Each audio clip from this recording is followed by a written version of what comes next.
Yeah. Holy crap, it's hot right here.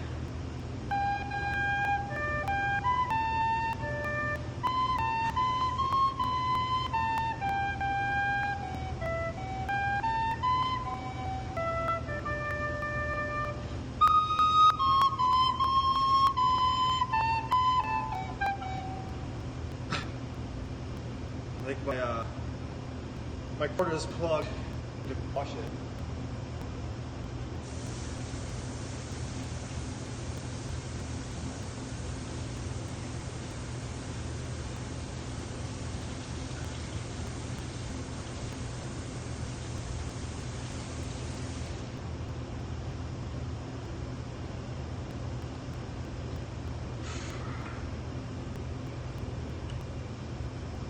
Hello. Goodbye. That's wadding.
Currently waiting for my oven to preheat.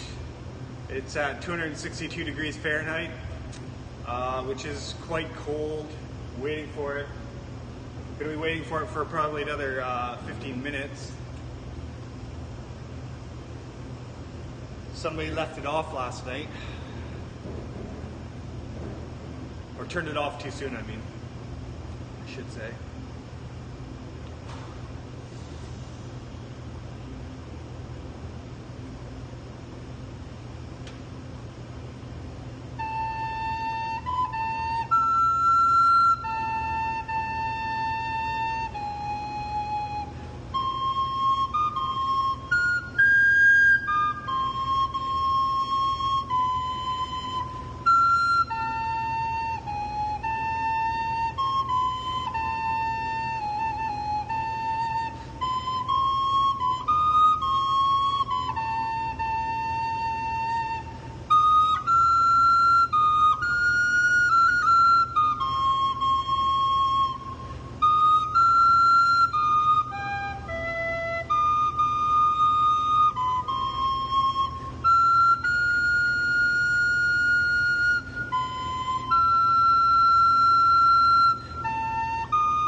Messed that up in a few places.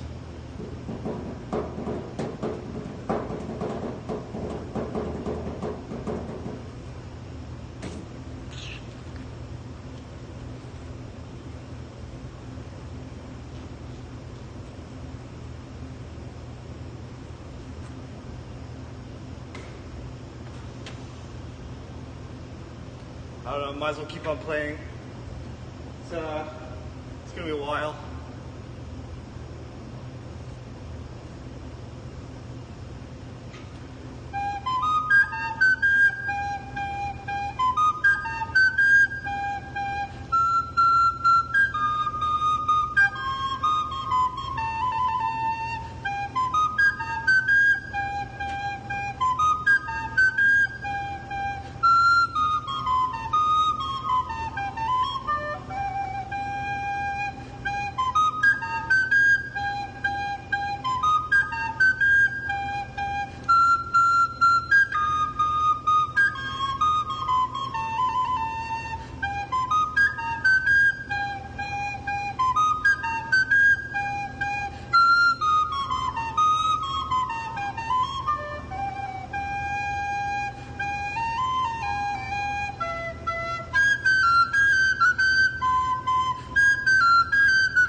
I'm just waiting for my oven to preheat. It was very cold this morning. I'm gonna start late, probably another 10 minutes.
Taking forever. The oven was at 196 degrees Fahrenheit this morning, and most mornings it's usually at about 300 degrees. So it was 100 degrees Fahrenheit cooler than it should be.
I'm just gonna go ahead and bake.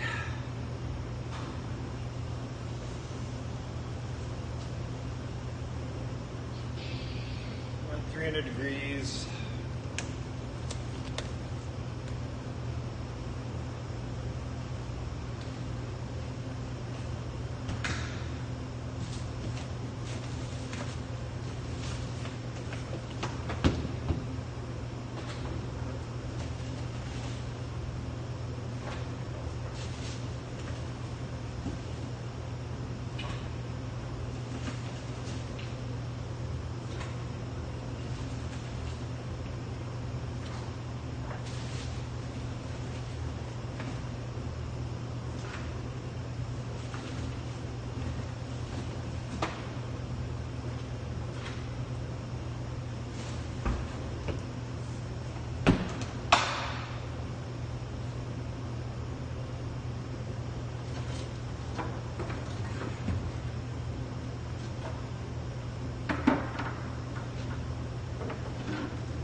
Hamlin towns in Brunswick, my famous Hanover city. The river Weser, deep and wide, washes its wall on the southern side. A pleasanter spot I've never spied. When begins my vision, almost 500 years ago. To see the townsfolk suffer so from vermin was a pity. Rats, they fought the dogs and killed the cats, and bit the babies in the cradles, and ate the cheeses from the vats, and licked the soup from the cook's own ladles, split open the kegs of salted sprats, made nests in the men's Sunday hats, and even spoiled the women's chats by drowning out their speaking with shrieking and squeaking in 50 different sharps and flats. At last the people in a body to the town hall came flocking. "'Tis clear," cried they, "our mayor is a naughty, and as for our corporation, shocking to think we buy gowns lined with ermine, for dolts who can't or won't determine what's best to rid us of our vermin. You hope because you're old and obese to find in the furry civic robes ease. Rouse up, sirs, give your brains a racking to find the remedy we are lacking, or sure as fate we'll send you packing." At this the mayor and corporation quaked with a mighty consternation. An hour they sat in council. At length the mayor broke silence. "For a guilder I'd my ermine gown sell. I wish I were a mile hence. It's easy to bid one rack one's brain. I'm sure my forehead aches again. I scratch it so, but all in vain. Oh, for a trap, a trap, a trap." Just he said this what you have at the chamber door, but a gentle tap. "Bless us," cried the mayor, "what's that?" With the corporation as he sat, looking little through wondrous fat. Nor brighter were his eyes, nor moister than a too long opened oyster, save when at noon his paunch grew mutinous, for a plate of turtle green and glutinous. Only a scraping of shoes on a mat, anything like the sound of a rat makes my heart go pit-a-pat. "Come in," cried the mayor, looking bigger, and in did come the strangest figure. His long queer coat from heel to head was half yellow and half red, and he himself was tall and thin, with sharp blue eyes each like a pin, and light loose hair and swarthy skin, nor tuft of hair on cheek nor beard on chin. The lips were smile went out and in. There was no guessing his kith or kin, and nobody could enough admire this tall man in his quaint attire. Quoth one, it's as my great-grandsire, starting up at the trump of doom's tone, had walked this way from his painted tombstone. He advanced towards the council table, and please, your honor, said he, I am able, by means of secret charm to draw all the creatures living beneath the sun, the crawl or swim or fly or run, after me so as you never saw. And I chiefly use my charm on creatures that do people harm, the mole and toad and newt and viper, and people call me the Pied Piper. And here they noticed round his neck a scarf of red and yellow stripe, to match with his coat of self-same check. And at scarf's end hung a pipe, and his fingers they noticed were ever straying, as if impatient to be playing upon this pipe, as low it dangled over his vesture so old-fangled. Yes, said he, Pied Piper as I am, in Tartary I fred the cam, last June from his huge swarms of gnats. I eased in Asia than I am, of a monstrous brood of vampire bats. And as for what your brain bewilders, if I rid your town of rats, will you give me 1,000 guilders?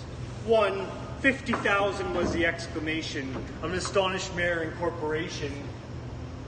Into the street the piper stepped, smiling first a little smile, as if he knew what magic slept in his quiet pipe the while. Like a musical adept to blow his pipe, his lips he wrinkled, and green and blue his sharp eyes twinkled, like a candle flame where salt is sprinkled. And ere 3 shrill notes the pipe uttered, he heard as if an army muttered. The muttering grew to a grumbling, the grumbling grew to a mighty rumbling, and out of the houses came the rats tumbling.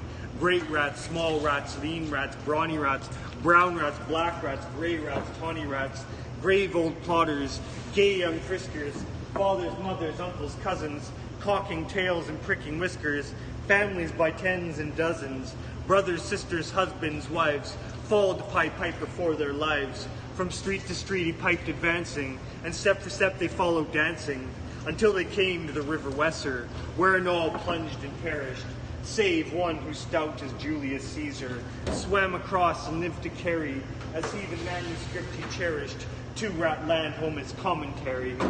Which was, at first shrill notes of the pipe, I heard a sound as of scraping tripe, and putting apples wondrous ripe into the cider presses gripe, and a moving away of pickle tub boards, and leaving a jar of conserve cupboards, and a drawing the corks of train oil flasks, and a breaking hoops of butter casks. And it seemed as if a voice, sweeter for me than my harper by Soleries breathed, called out, "O rats, rejoice! The world has grown to a vast dry saltery. So munch on, crunch on, take your lunch on, breakfast, supper, dinner, lunch on, and just a bulky sugar punch on, already staved like a great sun shone, gracious scarce an inch before me. Just methought it said, come bore me. I found the Weser rolling over me. You should have heard the Hamlin people ring the bells, they rock the steeple. Go, cried the mayor, get long poles, poke out the nests and block up the holes. Consult with carpenters and builders, and leave in our town not even a trace of the rats. When suddenly up the face of the piper perked in the marketplace, the first, if you please, my 1,000 guilders. 1,000 guilders. The mayor looked blue, so did the corporation too, for council dinners made rare havoc with claret, moselle, vin de gras, hawk, and half the money would replenish their cellar's biggest butt of Rhenish, to pay the sum to a wondering fellow with gypsy coat of red and yellow. Besides, quoth the mayor with a knowing wink, our business is done at the river's brink. We saw with our eyes the vermin sink, and what's dead can't come to life, I think. So, friend, we're not folk to shrink from our duty of giving you something to drink, and a matter of money to put in the poke. But as for the guilders, what we spoke of them, as you well know, was a joke. Besides, our losses have made us thrifty. 1,000 guilders, come, take 50. The piper's face fell and he cried, no trifling, I can't wait beside. I promise a visit by dinner time, Baghdad, and accept the prime of the head cook's potage. All he's rich in, for I've left in the Caleb's kitchen, of a nest of scorpions no survivor. With him I prove no bargain driver, with you don't think I'll bait a stiver. And folks who put me in a passion may find me pipe after another fashion. How, cried the mayor, do you think I brook, being worse treated than a cook, insulted by a rival, with idle pipe and vesture piebald? Threaten us, fellow, do your worst, blow your pipe there till you burst. Once more he stepped into the street, and to his lips again laid his long pipe as a straight cane. And ere he blew 3 notes, such sweet soft notes as if musicians cunning never gave the enraptured air. There was a rustling that seemed like a bustling, merry crowds justling, a pitching and hustling. Small feet were pattering, wooden shoes clattering, little hands clapping, and little tongues chattering. And like foals in the farmyard where barley is scattering, out came the children running, all the little boys and girls, with rosy cheeks and flax and curls, and sparkling eyes and teeth like pearls. Tripping and skipping ran merrily after. The wonderful music was shouting and laughter. The mayor was dumb and the council stood as if they're changed into blocks of wood, unable to move a step or cry, to the children merrily skipping by. Could only follow with an eye that joyous crowd at the piper's back, and how the mayor was on the rack, and the wretched council's bosoms beat as the pipe returned from the high street to where the Weser rolled its waters, right in the way of their sons and daughters. How returned from south to west, and to Koppenberg Hill his steps addressed, and after him the children pressed. Great was the joy in every breast. He never crossed the mighty top. He's forced to let the piping drop, and we shall see our children stop. When lo, they reached the mountainside, a wondrous portal opened wide, as if a cavern was suddenly hollowed. The piper advanced, and the children followed. And when all were in to the very last, the door in the mountainside shut fast. Did I say all? No one was lame, and could not dance the whole way. And in after years, if you would blame his sadness, he was used to say, is dull in our town since my playmates left. I can't forget that I'm bereft of all the pleasant sights they see, which the piper also promised me. For he led us, he said, to a joyous land, joining the town in jest at hand, where waters gushed and fruit trees grew, and flowers before the fairer hue, and everything was strange and new. The sparrow was buried a peacock here, and their dogs ran a fellow deer, and honeybees had lost their stings, and horses were born with eagle's wings. And just as I became assured, my lame foot would be speedily cured. The music stopped, and I stood still, and found myself outside the hill, left behind against my will, to go now limping as before, and never hear of that country more. Alas, alas for Hamelin, there came to many a burgher's pate, a text that says at heaven's gate, opes the rich at as easy rate, as the needle's eye takes a camel in. The mayor sent east, west, north, and south, to offer the piper by word of mouth, wherever was men's lot to find him, silver and gold to his heart's content, if only he'd return the way he went, and bring the children behind him. But when they saw 'twas lost endeavor, the piper and dances were gone forever, they made a decree that lawyers never should think their records dated duly, if after the day of the month and year, these words do not as well appear. And so long after what happened here, on the 22nd of July, 1376, and the better in memory to fix the place of the children's last retreat, they called it the Piper Street, where anyone playing pipe or tabor was sure for his future lose his labor, nor suffered they hostelry or tavern, shocked with mirth the street so solemn, and opposite the place up the cavern, they wrote the story on a column, and on great church window painted, the saying to make the world acquainted, how their children were stolen away, and there it stands this very day. And I must not admit to say, that Transylvania there is a tribe of alien people who strive, the way and dress, of which their neighbors lay such stress, to their fathers and mothers having risen, out of some subterranean prison, into which they were, Japan, a long time ago in a mighty band, out of Hammond towns and Brunswick land, but how or why they don't understand. So, Lily, let me and you be wipers of scores out with all men, especially pipers. And if they should pipe us free from rats and from mice, if we promise them aught, let us keep our promise.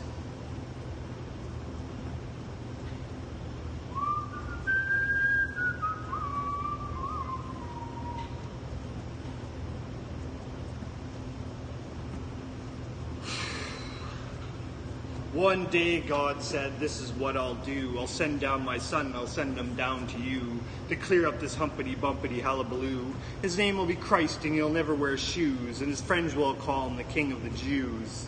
He didn't come in a plane, he didn't come in a jeep, he didn't come in a pouch of high-jumping Vovip. He rode on the back of a black Sass-2, the blackiest creature you ever could view. He rode into Jerusalem, home of the grumpy Jews, where a false prophet for worship, some even in tombs. There was Murray von Murr and getting his Vauvouz, the one you could worship taking a snooze. Christ spoke from a mountain, a pile of ground, and people gathered around without making a sound. Thus he spake, sin in socks, socks full of sin. How shall we quiet the Jehovah din? Do unto others as others do unto you. That includes you, Timothy Foo.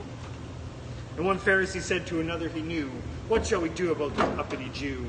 Wash him in wine and make him all clean, and into Sam Vigil's crucifixion machine. Twirl the girl and release the disease, then go with nails as fast as you please. And he said as he bled, forgive them, Father, for they know not what they do, as they walk through this world wearing two crappity shoes.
My first thought was he lied in every word, that hoary cripple with malicious eye, askance to watch the working of his lie on mine, and mouth scarce able to afford suppression of the glee that pursed and scored its edge at one more victim gained thereby.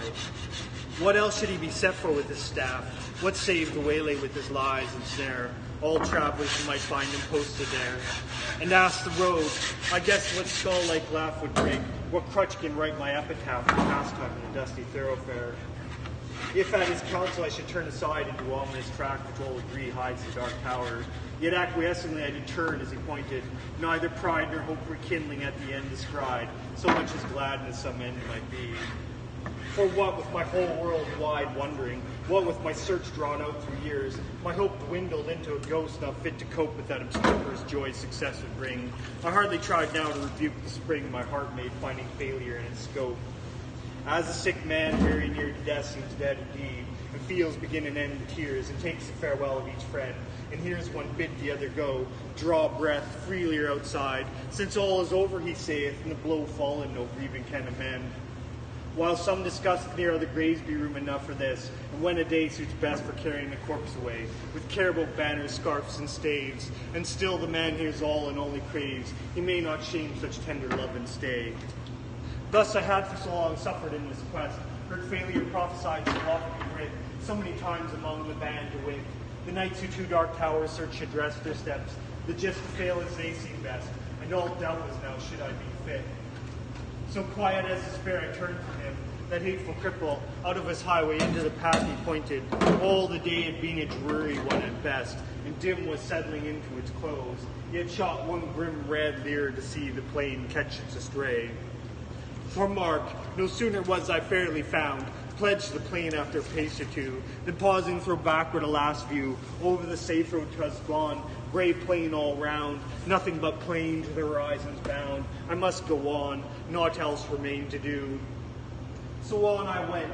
I think I never saw such starved to global nature. Nothing throve, for flowers as well expect a cedar grove, but chortle and spurge according to their law might propagate their kind with none to awe. You'd think a burr had been a treasure trove. No penury inertness in grimace in some strange store were the land's portion. See or close your eyes, said nature peevishly. If nothing skills, I can't help my case. 'Tis last judgment's fire must cure this place. Calcine his clods and set my prisoners free. If there pushed any ragged thistle stalk above its mates its head was chopped, the bents were jealous else. What made the holes and rents in the dock's harsh horse leave? Wheels to balk all hope of greenness. 'Tis a brute must walk, passing their life with the brute's intense. As for the grass, it grew as scarce as hair in leprosy. thin, dry blades pricked the mud, which underneath looked kneaded up with blood. One stiff, blind horse, with every bone is stared, stood stupefied however he came there, thrust out past service in the devil's stud. Alive, he might be dead for aught I know, with red gaunt and callout neck strained, and shut eyes beneath the rusty mane. Seldom one such grotesqueness with such woe. I never saw a brute I hated so. He must have been wicked to deserve such pain. I shut my eyes and turned them on my heart. As a man calls for wine before he fights, I asked one draft of earlier, happier sights. Ere fitly I could hope to play the part. Think first, fight afterwards, a soldier's art. One taste of old times sets all to rights. Not it. I fancied Cuthbert's reddening face beneath its garniture of curly gold. Dear fellow, till I almost felt them fold. An arm and mind fixed me to that place. The way he used, alas, one night's disgrace. Oh, at my heart's new fire and left it cold. Giles, then, the soul of honor, there he stands, frank as 10 years ago when knighted first. An honest man should dare, he said he durst. Good, but the scene shifts. Thaw what hangman's hand pinned to his breast the parchment. His own band reads it, poor traitor spit upon and cursed. Better this present than a past like that. Back, therefore, to my darkening path. No sound, no sight as far as the eye can strain. Will the night send a howler or a bat, I asked, when something on the dismal flat came to arrest my thoughts and change their train. A sudden little river crossed my path, as unexpected as a serpent came. No tides congenial to the glooms. This, as it frothed by, might have been a bath for the fiend's glowing hoof, to see the wrath of its black eddies be spat with flakes and spoons. So petty yet so spiteful, all along low scrubby alders kneeled over it. Drenched willows flung them headlong in a fit of rout despair, a suicidal throng. The river which had done them all the wrong, whatever that was, rolled by, deterred no whit. Which while I forded, good saints, how I feared to set my foot upon a dead man's cheek. Each step afield a spear I thrust to seek, for hollows tangled in his hair or beard. It may have been a water rat I speared, but ugh, it sounded like a baby's shriek. Glad was I to reach other bank, now for a better country. Vain presage, who were the strugglers? What war did they wage? Whose savage trample could thus pad the dank soil to a plash? Toads in a poison tank, or wild cats in a red-hot cage. The fight must so have seemed in that foul cirque. What penned them there with all the plain to choose? No footsteps leading to that horrid news. None out of it. Mad brew had set to work their brains, no doubt, like galley slaves in Turk. Pitchforks passed by Christians against Jews. And more than that, a furlong on, why there, what bad use was that engine for? That wheel, or brake, not wheel. That herald which reel men's bodies out like silk. With all the air of prophet's tool, on earth left unaware, or brought to sharpen its rusty teeth with steel. Then came some